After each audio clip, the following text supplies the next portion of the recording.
Muito bem, voltamos com o nosso Gazeta Entrevista desta noite. Eu estou batendo um papo com o presidente nacional do Partido dos Trabalhadores, o advogado, jornalista e político Rui Falcão. Mas antes da gente continuar a nossa conversa, deixa eu dar uma dica aqui para a galera evangélica. Olha, vai ter uma festa muito bonita neste sábado no Shalom Lar. Minha Balada Mudou, com a presença do DJ Wesley Barros, com o Ministério Manaim, o Genilson Costa, Hildo Silva, o DJ Atinilson. Olha, informações 9220-9928, 9926-0640. Minha Balada Mudou lá no Shalom Lar. Aquele lugar abençoado tá aí. A dica, tá aí o recado para essa turma. Tem uma pergunta aqui dos internautas, presidente, para o senhor. Inclusive sobre a questão política aqui no Acre. O Jaime Mendonça faz a seguinte pergunta: presidente, qual a sua posição em relação ao PT no Acre, que não tem um candidato próprio ao Senado? Que foi um debate muito interessante aqui, gerou até uma contenda entre o atual senador Aníbal Diniz e lideranças do PT local, um secretário muito importante do PT, Nepomuceno Carioca. Houve um desgaste muito grande e o governador Tião Viana, né, juntamente com o colegiado de partidos da Frente Popular, escolheram a deputada federal Perpétua Almeida do PCdoB. E depois de muito tempo, o PT não terá candidato a senador aqui no estado do Acre. E é a pergunta do Jaime Mendonça. E aí, o que é que o PT nacional pensa disso? Eu acho que foi um grande mérito do PT do Acre mostrar para o país que o PT não quer tudo para ele. A deputada Perpétua é uma deputada combativa, tem história aqui no Acre, tem história no país, e havia uma reivindicação do PCdoB, que é nosso aliado histórico, de que a Perpétua fosse contemplada com essa vaga ao Senado, tivesse essa oportunidade de nos representar no Senado. E como tudo que acontece no PT, tem muito debate, muita polêmica, porque é um partido democrático, mas afinal as coisas se resolveram positivamente.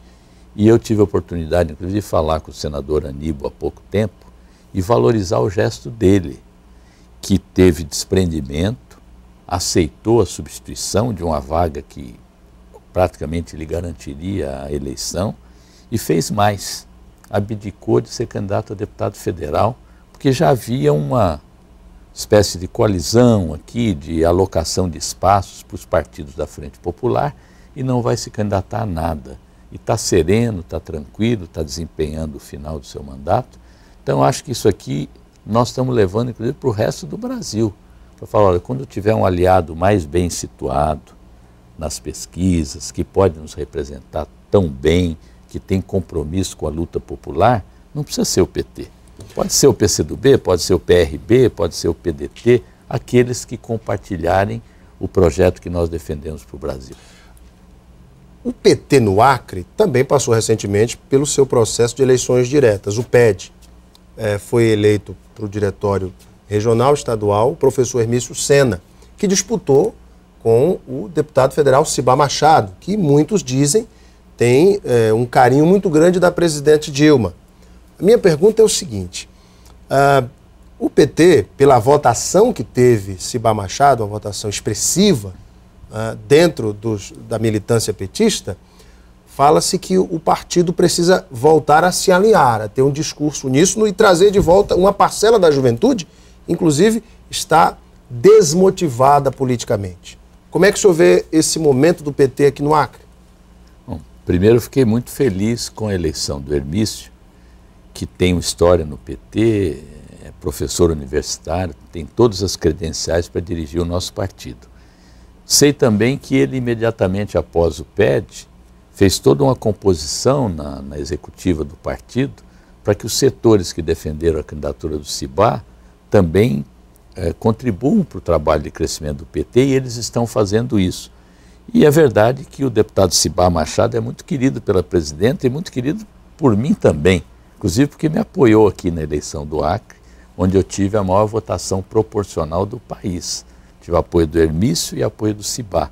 E ele, inclusive, teve a gentileza de me telefonar anteontem, dizendo que como ele estava na trincheira de combate lá na Câmara dos Deputados, defendendo o nosso governo, não poderia vir aqui na plenária, em que tinha mais de 200 de jovens ativos, participantes, inclusive me cobrando o apoio que eu dei para a realização do Congresso Amazônico da Juventude Petista. Então os jovens estão vindo sim para o PT, estão discutindo política, estão participando, e o nosso partido foi o primeiro a introduzir no seu estatuto duas mudanças importantes aqui na história dos partidos. Paridade de gênero em todas as instâncias de direção e 20% de cota de jovens e de etnias nas direções. Por isso também vamos ter mais jovens participando. O PT no Acre passou por uma renovação importante, que foi a eleição de Marcos Alexandre para prefeito.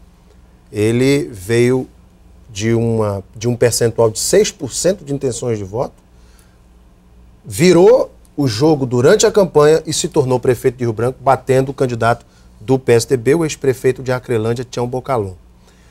Nesse processo todo, o PT falou muito de renovação, de fazer o novo.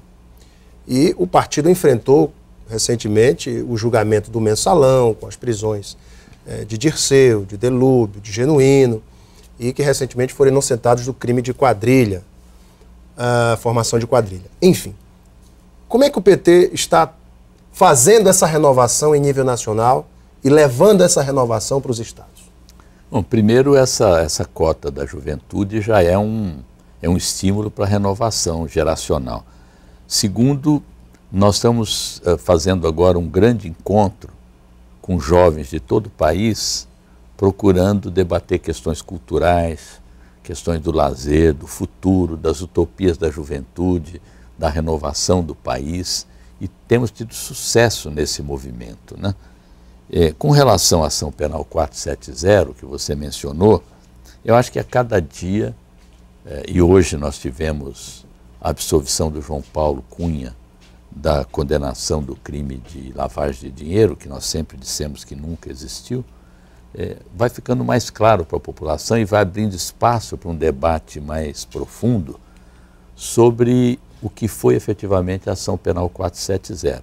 Em novembro de 2012, a direção nacional do PT fez uma avaliação, e aquele foi o nosso pronunciamento definitivo, afirmando, primeiro, que nunca houve mensalão, no sentido de pagamento de mensalidade para deputados.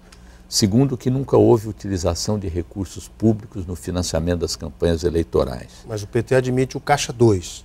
Admitiu que houve um crime eleitoral que já estava prescrito e que não nos conforta saber que todos os outros também fazem. E isso não justifica que nós tenhamos feito. Esse foi o nosso erro.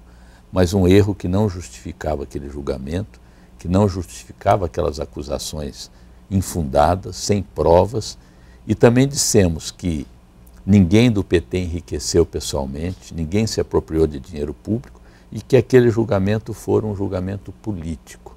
E nós, no correr do tempo, vamos estar mostrando, e a cada dia isso fica mais nítido para a população, que se a gente devia ser punido por alguma coisa, era por ter incorrido em práticas que outros partidos sempre fizeram. E o PT não poderia ter feito isso, que era o chamado Caixa 2, recursos para a campanha eleitoral não contabilizados. E é por isso que nós insistimos sempre na introdução do financiamento público das campanhas, com a reforma política que a população clama por ela, porque não se sente representada no atual sistema político. Você elege 3 vezes um presidente da República, mas não consegue fazer mais que 20% de apoiadores do Congresso Nacional na eleição. Então ela precisava ter um vínculo programático entre os candidatos, os partidos, a fidelidade partidária, mais democracia, inclusive na mídia, para que a eleição não seja só um momento de 45 dias no rádio e na TV, para que se mude essa legislação hipócrita que só permite campanha por 3 meses, quando a gente sabe que os candidatos todos, os deputados, os prefeitos, os vereadores, fazem a disputa política o tempo todo, o que é saudável. Enfim, nós vamos colocar na pauta da eleição de 2014 e queremos que os candidatos se manifestem a respeito disso, quem é a favor e quem é contra a reforma do sistema político eleitoral. E vamos convidar a população a votar naqueles que mais querem atender os interesses do povo, que querem representá-la mais condignamente. Gente, pena que o nosso tempo está esgotado. Quero agradecer aqui a presença no Gazeta Entrevista de hoje do presidente nacional do PT, o jornalista, advogado, político Rui Falcão. Presidente, obrigado pela tua vinda. Eu que agradeço, Alan, seu espaço democrático e a sua abertura permanente aqui para receber todas as correntes de opinião. Muito obrigado. E o Gazeta Entrevista termina aqui. Para vocês de casa que nos acompanharam até agora, muito obrigado pela audiência e o carinho. Um beijo imenso a todos, fiquem com Deus no coração e até amanhã.